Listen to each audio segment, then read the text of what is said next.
रूहानियत के रास्ते पर हमारी वर्तमान अवस्था। एक आदमी पानी में छटपटा रहा था और बचने के लिए हाथ पैर मार रहा था। ऐसे में डूबते हुए आदमी के पास कोई मल्लाह किश्ती लेकर आया और उसकी ओर झुकते हुए उसने पुकारा, मेरा हाथ पकड़ लो।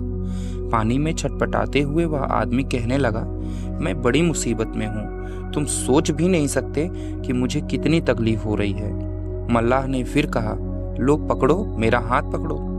वह आदमी हाथ पैर मारते हुए रोने लगा, मैं सूखी जमीन पर पहुंचने के लिए तड़प रहा हूँ। थोड़ा और नजदीक आकर मल्लाह ने झुकते हुए कहा, तुम मेरा हाथ तो पकड़ो और इसे थाम में रखो, मैं खींचकर तुम्हें किश्ती में बिठा लूंगा।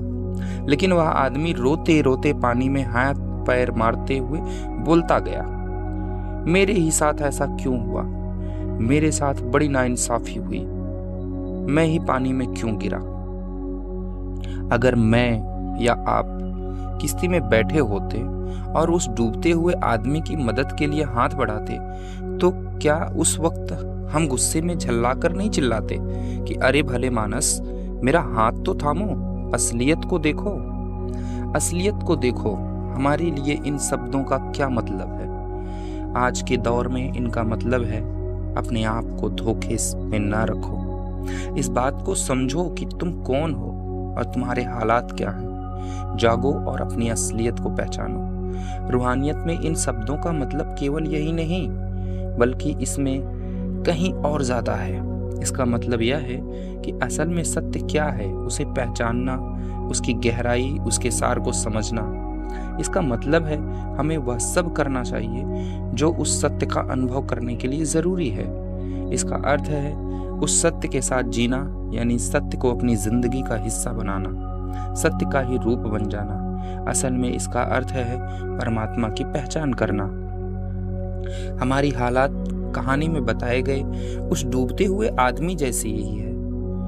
जब सद्गुरु हमें भजन सिमरन के लिए कहते हैं तो हम यही कहते हैं कि लो पकड़ो मेरा हाथ, इसे थामे रखो। दूसरे शब्दों में यूं कहा जा सकता है कि जागो, खुद को शब्द के साथ जोड़ो ताकि तुम जीवन के भवसागर में डूब न जाओ। जैसा कि बाबा जी बार बार कहते हैं, संत सद्गुरु कहते हैं कि शब्द गुरु सुरत धुन चेला। शब्द परमात्मा का वह हाथ है जो उसने हमारी ओर बढ़ाया है। छटपटाने और हाथ पैर मारने के बजाय हमें केवल उस हाथ को पकड़ना है, उसे थामे रखना है। इस तरह हम चेतना के ऊंचे स्तर पर पहुंच जाएंगे। हमारी खुशकिस्मती है कि मालिक ने अपना हाथ नहीं खींचा या फिर झुझलाकर या नहीं कहा कि अरे भाई असलियत को पहचानो। इसके बजाय वह हमें समझाते हैं, वह पूछते हैं कि तुम क्या चाहते हो, तुम्हारा मकसद क्या है। वह कहते हैं कि तुम्हारा हर कदम या तो तुम्हें अपनी मंजिल की ओर ले जाता है या फिर मंजिल से दूर करता है। क्या हम सद्गुरु के दिखाए हुए रास्ते पर चल रहे हैं? वह हमें समझाते हुए कहते हैं कि अगर तुम्हारी मंजिल उत्तर में है और तुम पूरा दिन दक्षिण की तरफ चलते जाओगे, तो तुम कैसे उम्मीद कर सकते हो कि अपनी मंजिल पर पहुंच जाओगे? वह कहते हैं कि हम ऐसे मरीज हैं जो बीमार होने पर डॉक्टर के पास जाते हैं। डॉक्टर बीमारी की पहचान करके दवाई बताता है, लेकिन हम दवाई नहीं लेते, इसलिए बीमारी ही रहते हैं। हम ऐसे लोग हैं जिन्हें भूख तो लग रही है, लेकिन हम खाना बनाने की किताब ही पढ़ते रहते हैं। खाना बनाकर उसे खाने का झंझट नहीं करना चाहते, फिर हमारी भूख कैसे मिट सकती है? हमने बाबा जी को, संत सद्गुरु को, इन सब को कितनी बार यह कहते हुए सुना है कि हम उनके सत्संग सुनते हैं।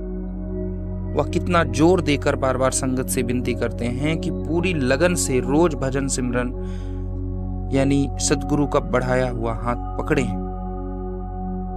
जब सद्गुरु हमसे बार बार विनती करते हैं तो क्या उस समय हमें शर्मिंदगी महसूस नहीं होती? हमारे प्यारे महाराज रहमत की मूरत है, लेकिन हम इतने ज्यादा लापरवाह हो गए हैं कि उन्हें सत्संग में भी हमें डांटना पड़ता है। हम कितने बेवकूफ, मूर्ख, बचकाने और स्वार्थी हो गए हैं। हम कैसे शिष्य हैं?